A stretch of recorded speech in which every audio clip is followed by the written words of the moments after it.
যে এখন যে নতুন প্রধানমন্ত্রী বাসভবন হচ্ছে, সেখানে বাংকার করা হচ্ছে, সেখানে টানেল করা হচ্ছে, আপনি কোথায় যেতে চান?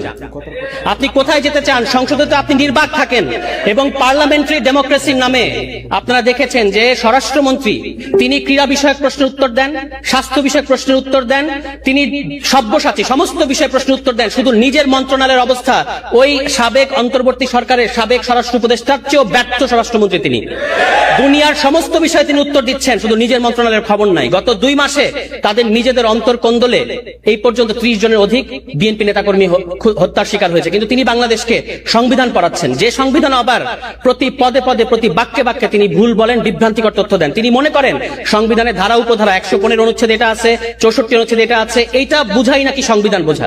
তিনি এখন বাংলাদেশে অপ্রতিদ্বন্দ্বী সংবিধান বিশেষজ্ঞ হয়ে গেছেন এবং তিনি মানে কত তার অডাসিটিটা আপনারা খেয়াল করবেন। সংসদে দাঁড়িয়ে পুরো জাতিকে তিনি অপমান করছেন। তিনি বলছেন তিনি মাস্টারি করছেন।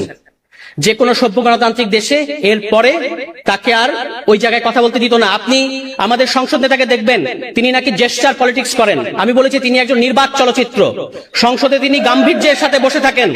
তিনি জুলাই সনদ নিয়ে কথা হয়েছে, বিরোধী দলীয় নেতা কথা বলেছেন, চিফ হুইপ কথা বলেছেন, বিরোধী দলের সমস্ত সংসদ সদস্যরা কথা বলেছেন, কিন্তু আমাদের নির্বাক চলচ্চিত্র একটা সেকেন্ড মুখ থেকে একটা শব্দ বের করেন নাই। তার পক্ষে কথা বলেন স্বরাষ্ট্রমন্ত্রী। বলে যেহেতু অন্যান্য নেতৃবৃন্দ কথা বলবেন, আমি আর কথা বাড়াবো না। শুধু একটা জিনিস আপনারা খেয়াল করবেন, মাছর ন্যায় বড় মাছ ছোট মাছকে গিলে খায়।